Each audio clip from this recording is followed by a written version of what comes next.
बच्चों की बलि देने वाली लखनऊ की डायन।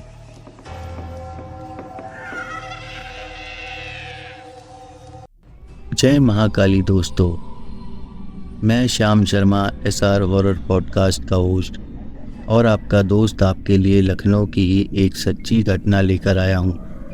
और हमें ये घटना वहीं की रहने वाली रजनी ने भेजी है। ये घटना उन्हीं के साथ हुई थी। तो सबसे पहले मैं यही कहना चाहूँगा कि आपके प्यार और विश्वास पर ही हम आगे बढ़ रहे हैं। जो भी हमसे जुड़ रहे हैं, हमारा उनको तहे दिल से धन्यवाद है। और हम आपसे रिक्वेस्ट करते हैं कि हमारी वीडियो को सब्सक्राइब करें और ज़्यादा से ज़्यादा लोगों तक पहुँचाएं, ताकि कोई भी किसी भी तरह की पैरानॉर्मल एक्टिविटी में ना फंस जाए। तो बिना देरी किए अब आगे बढ़ते हैं हमारे आज के इंसिडेंट की तरफ। रजनी ने हमें बताया कि ये साल 2010 की घटना है। उनकी पैदाइश दिल्ली की ही थी। उनकी पढ़ाई लिखाई दिल्ली में ही हुई थी। पढ़ाई पूरी होने के बाद अब रजनी की शादी करने के लिए उनके माता पिता लड़के की तलाश कर रहे थे, ताकि रजनी की शादी कर दें और वो अपने घर सेटल हो जाए। लेकिन कहते हैं ना कि जिसका संजोग जहाँ बैठता है उसे वहीं जाना पड़ता है। रजनी का रिश्ता लखनऊ के रहने वाले अमित नाम के लड़के से हो गया था। घर बार तो लड़के का अच्छा था, खानदानी भी थे। रजनी के माता पिता ने लखनऊ के अमित से रजनी की शादी की हामी भर दी। सब कुछ तय हो जाने के बाद रजनी की शादी लखनऊ के रहने वाले अमित से हो गई। दोस्तों, रजनी ने हमें बताया कि जैसे ही रजनी ने घर में कदम रखा तो उसे बहुत ही नेगेटिव वाइब्स आने लगी। उसे बड़ा अजीब सा लग रहा था। वो घर पूरी तरह से शादी की वजह से सजा हुआ था, लेकिन फिर भी रजनी को उस घर में से बहुत नेगेटिव वाइब्स आ रही थी। फिर रजनी ने सोचा कि शायद जगह बदल जाने के कारण ऐसा लग रहा है। अब रजनी अपने दिन हंसी खुशी बिताने लगी। जिससे उसकी शादी हुई थी यानी अमित, रजनी का बहुत ध्यान रखता था। अब रजनी को लगने लगा था कि वो नाहक ही टेंशन ले रही थी। ठीक तो है सब, लेकिन रजनी को ये नहीं पता था कि नियति ने उसके लिए क्या सोचा हुआ है और क्या होने वाला है। दोस्तों, हम तो यही सोचते हैं ना कि सब ठीक रहे, कोई परेशानी ना हो, कोई टेंशन ना हो। लेकिन हमें भविष्य का थोड़ी ना पता होता है कि हमारे साथ क्या होने वाला है। रजनी ने हमें बताया कि श्याम भैया, दिन तो अच्छा खासा निकल जाता था, लेकिन रात को पूरे दिन के काम से थक हार कर जब रजनी सोने के लिए जाती थी तो लेटते ही रजनी को ऐसा लगता था कि जैसे उसके आसपास कोई है। रजनी फिर भी यही सोचती थी कि शायद घर के काम से थक जाने के कारण ऐसा लग रहा है, और वो आंख बंद करके सो जाती थी। दोस्तों, अब यहाँ ये घटना एक नया मोड़ लेने वाली है। शादी हुए 6 महीने बीत गए थे। एक दिन शाम के समय रजनी किचन में खाना बना रही थी। उनकी सास अपने कमरे में बैठकर आराम कर रही थी कि अचानक उसने एक औरत लाल साड़ी पहने हुए उसे अपने कमरे की ओर जाते हुए देखी। उसने सोचा, ये औरत कौन है, हमारे घर की तो नहीं है। रजनी ने हमें बताया कि जब वो उस औरत के पीछे गई तो वो औरत रजनी के कमरे के अंदर चली गई। अब यहाँ रजनी भागकर तुरंत अपने कमरे में पहुंची तो देखा वहाँ कोई नहीं था। फिर रजनी ने अपनी सास से बाद में शाम को पूछा कि माँ जी, एक औरत मैंने अपने कमरे की तरफ जाते हुए देखी थी। उसने लाल साड़ी पहनी हुई थी और उसके लंबे लंबे बाल थे। वो मेरे कमरे की ओर गई तो मैं भी उसके पीछे गई और उसको रोकने की कोशिश की। तब तक वो मेरे कमरे में घुस गई, लेकिन जैसे ही मैं कमरे में घुसी तो वो औरत दिखी ही नहीं। मुझे लगा आपके जान पहचान की है। तो इतना सुनने के बाद उसकी सास के माथे पर पसीना आ गया। ऐसा लगा कि सासू जी कुछ छुपा रही थी, पर उन्होंने साफ साफ कह दिया था कि नहीं रजनी, ये तेरा वहम है। शायद काम करते करते तुम थक गई होगी, इसलिए ऐसा लगा होगा। ऐसा कहकर रजनी की सास ने अपना पल्ला झाड़ लिया अब रजनी के मन में थोड़ा शक पैदा हो गया, वो औरत कौन थी और उसकी बात सुनकर सासू जी इतना डर क्यों गई कि उनके माथे पर पसीना ही आ गया। फिर शाम को जब अमित घर आया अपने काम पर से, तो रात का डिनर सबने मिलजुल कर खाया और सब अपने कमरे में सोने चले गए। अमित भी अपने कमरे में सोने के लिए चला गया और घर का सारा काम खत्म करने के बाद रजनी भी आई तो देखा कि अमित सो चुका है, तो उसने अमित को जगाना ठीक नहीं समझा। वो भी लेट गई। ऊपर पंखा चल रहा था। वो लेटे लेटे सोच रही थी कि वो औरत कौन थी और इस कमरे में आकर कहाँ चली गई, या फिर सच में मेरा कोई वहम था। ये सोचते सोचते उसकी आंख लग गई और आंख लगे हुए अभी आधा ही घंटा हुआ था कि अचानक उसके ऊपर एक औरत आकर धप्प से बैठ गई। और ये औरत कोई और नहीं थी, वही औरत थी जिसे रजनी ने खाना बनाते समय अपने कमरे की तरफ जाते हुए देखा था। वो औरत बहुत ही भयानक लग रही थी। उसके बाल उसके चेहरे से नीचे की ओर लटक रहे थे। उसने गुर्राते हुए रजनी को जोर जोर से चाटे मारना शुरू कर दिया और बोली कि अब तक जैसे इतने बच्चे मैंने बलि चढ़ाए हैं, तेरे बच्चे की भी बलि इसी तरह ही चढ़ा दूंगी जब तू पेट से हो जाएगी। और अपना चेहरा रजनी के बिल्कुल पास लाकर जोर से चिल्लाई। वो हड़बड़ा कर उठ बैठी और बहुत घबराई हुई थी। उसने चारों ओर देखा तो कोई नहीं था। उसने अमित को जगाने की भी कोशिश की, पर थके होने की वजह से बस उसके मुंह से इतना ही निकला, यार मैं बहुत थका हुआ हूँ, सुबह बात करते हैं। और ये कहकर वो सो गया। रजनी के सामने ही एक ड्रेसिंग टेबल था जिसमें जब उसने अपने चेहरे को देखा तो उसके गालों पर चांटों के निशान थे। ये सब देखकर रजनी बहुत डर गई और फिर वो सो ना सकी। सुबह जब अमित उठा तो रजनी ने उसको सारी बातें बता दी कि रात को क्या क्या हुआ था।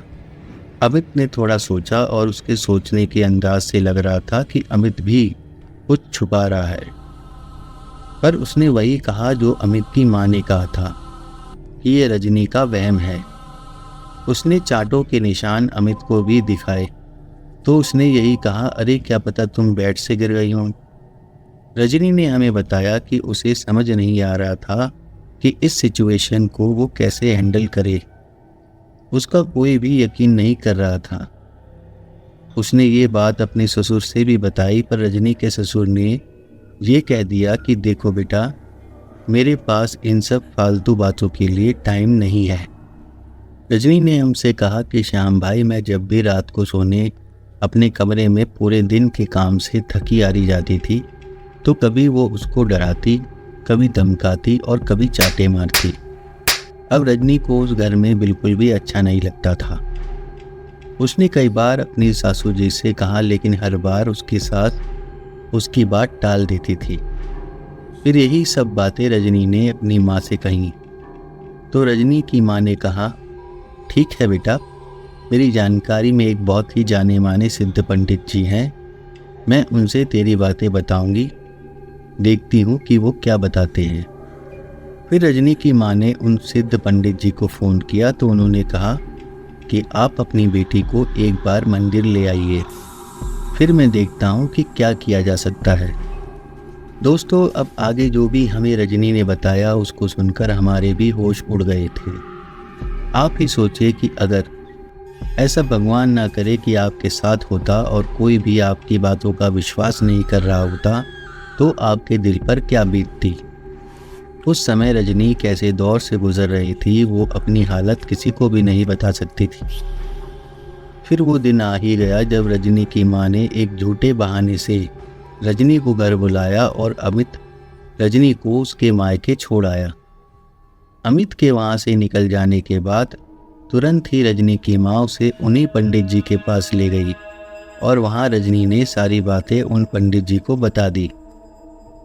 फिर पंडित जी ने रजनी को एक नींबू दिया और कहा कि बेटी इसे अपने हाथ में रख और मुट्ठी बंद कर ले। अगर तेरे ससुराल में कोई बुरी आत्मा है तो ये नींबू तेरी हथेली गर्म कर देगा और काला पड़ जाएगा। और कुछ नहीं होगा तो नींबू ज्यों का त्यों ही रहेगा। रजनी ने नींबू को हाथ में लिया और मुट्ठी बंद कर ली। पंडित जी ने आंखें बंद कर ली और मन ही मन में मंत्र बुदबुदाने लगे। कुछ देर तो कुछ नहीं हुआ, लेकिन थोड़ी देर बाद ही रजनी के हाथ में जलन होने लगी और उसने पंडित जी से कहा कि मेरे हाथ में जलन हो रही है पंडित जी। फिर पंडित जी ने इशारे से नींबू को ज़मीन पर रखने के लिए कहा।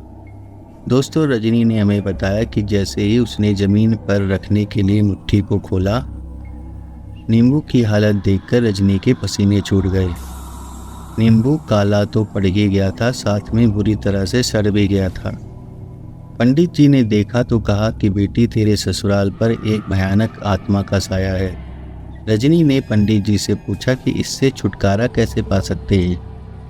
अब रजनी के इतना पूछने पर पंडित जी ने सिर्फ इतना ही कहा कि ये तो आपको आपके ससुराल वालों से ही पता चल सकता है कि वो आत्मा किसकी है, क्योंकि मुझे तेरे ससुराल के तरफ से ही संकेत मिल रहे हैं। फिर रजनी शाम को अपने ससुराल वापस आ गई और आते ही उसने अपने ससुरालियों से पूछना शुरू किया कि आखिर वो क्या बला है जो मेरे और मेरी होने वाली संतान के पीछे पड़ी है और क्यों पड़ी है।